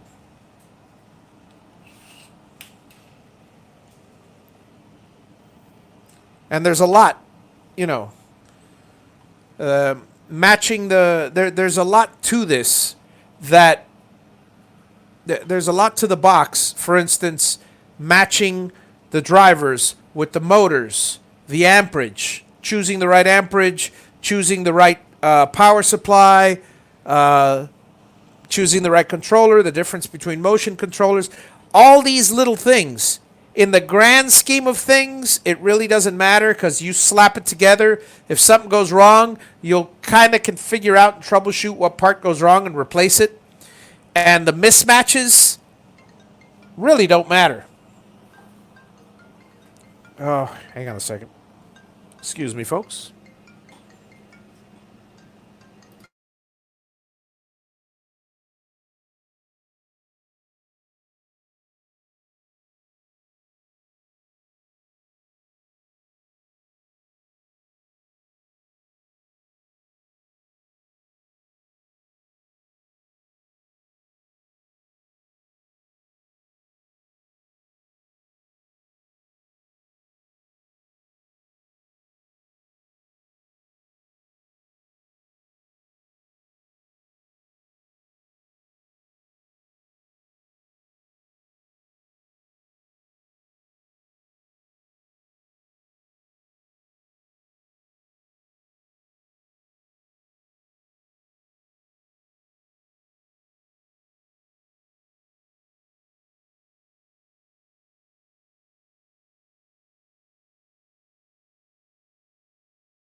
Sorry about that, folks. Let's see.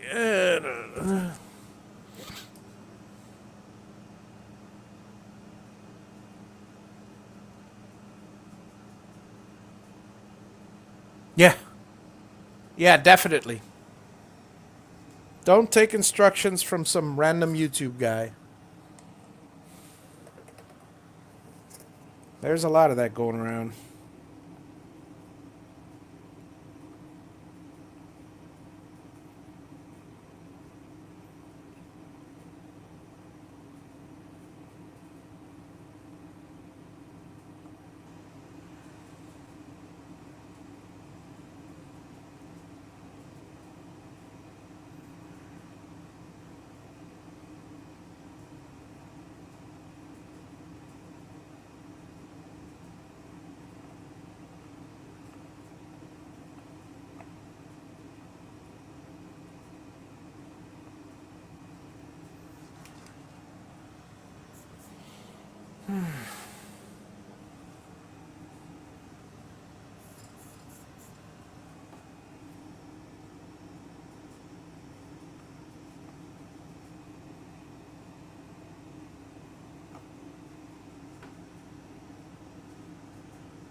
Yep, codes vary quite often.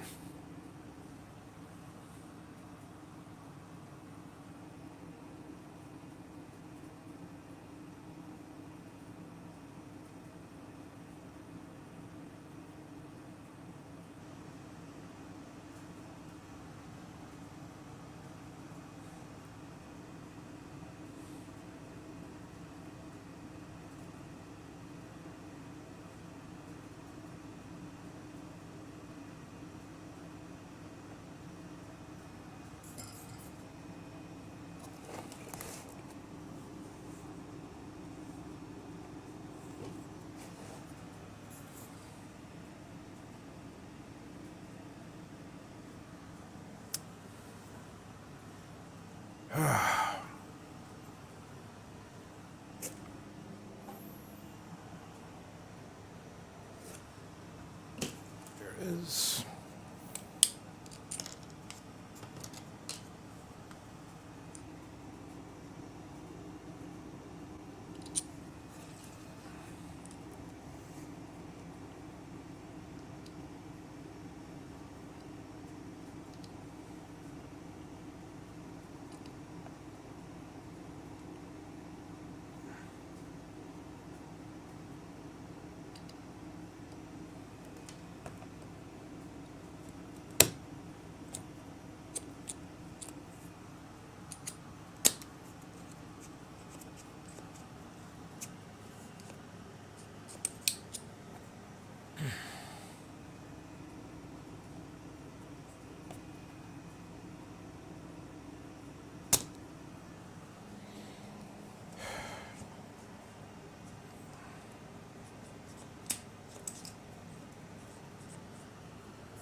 There we go.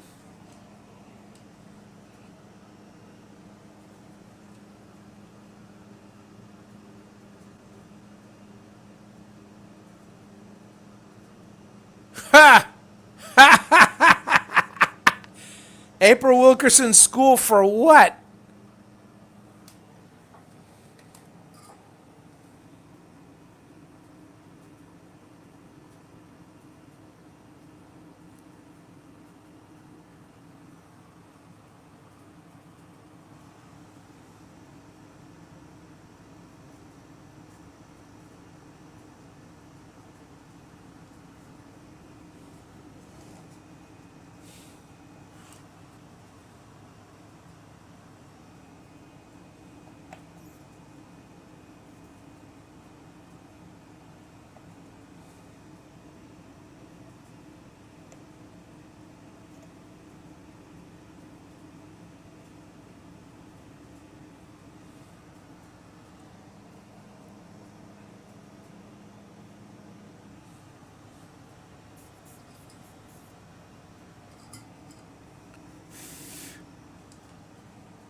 How's it going, Clyde? Afternoon. Just asking Jim what kind of school is April Wilkerson having? Because the only thing I could think that she could teach is how do you use legs to get more new subscribers or whatever.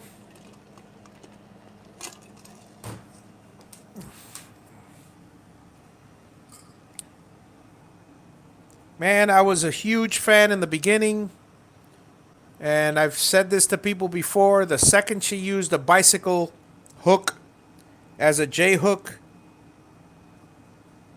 the years of construction background just begged me to shrug off.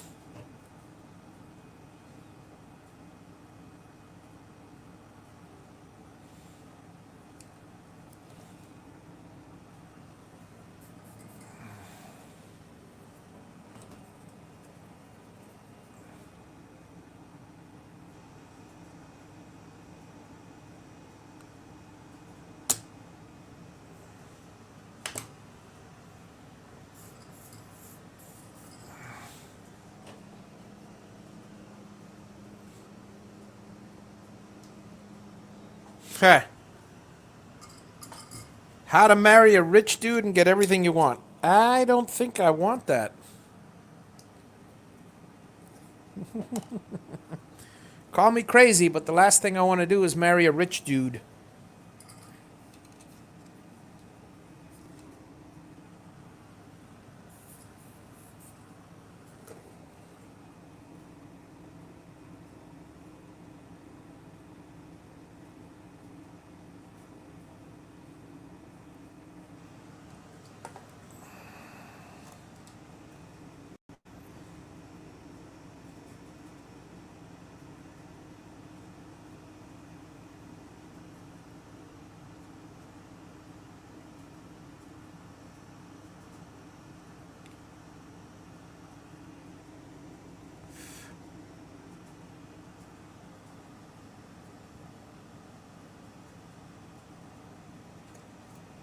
Damn this thing. Yep.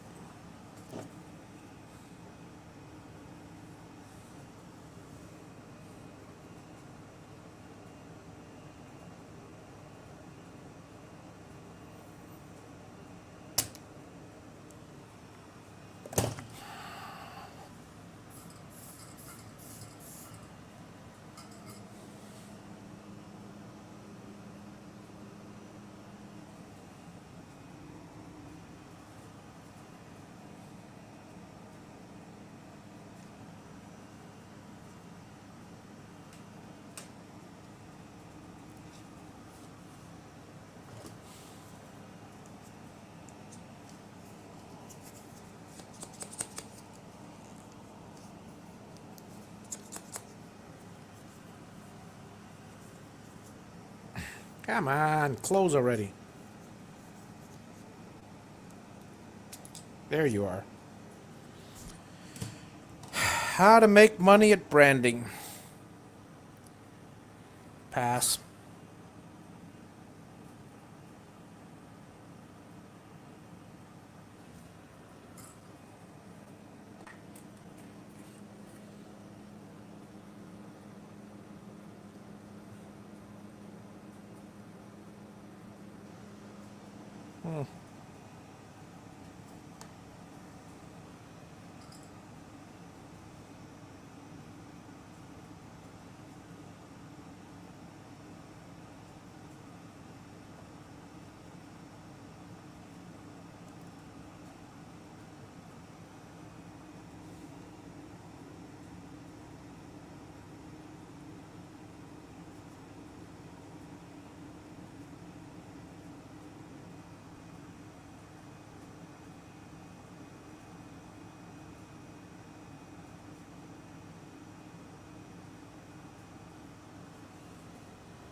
Have a good one, Jim.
Alrighty.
This stupid connector's giving me a run for my money. And not in a good way.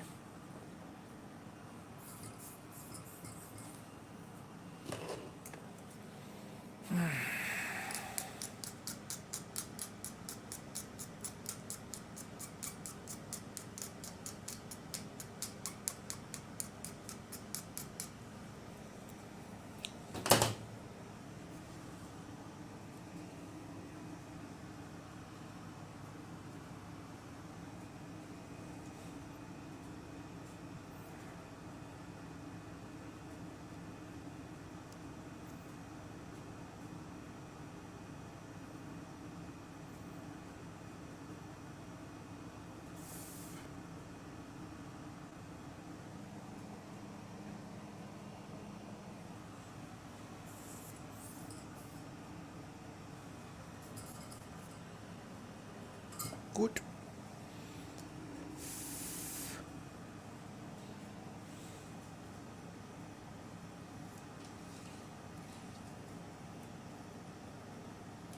Good.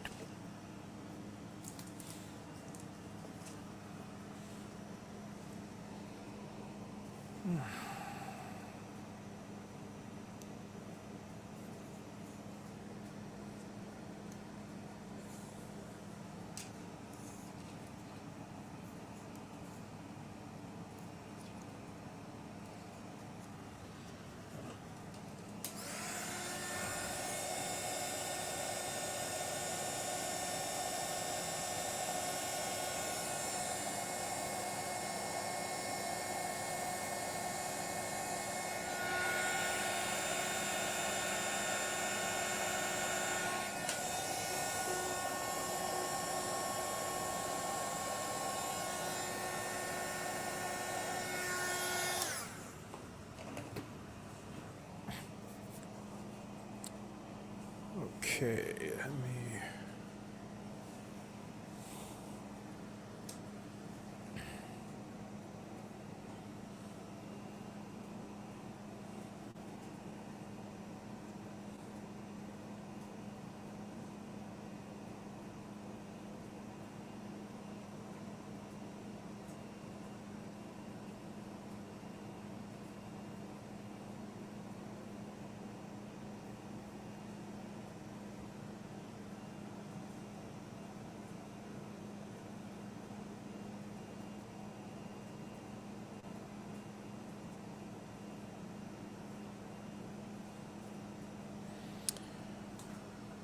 Well, folks, I'm going to have to cut it short. I'm going to go in for a little bit, and I'll be... I might do another live later on tonight.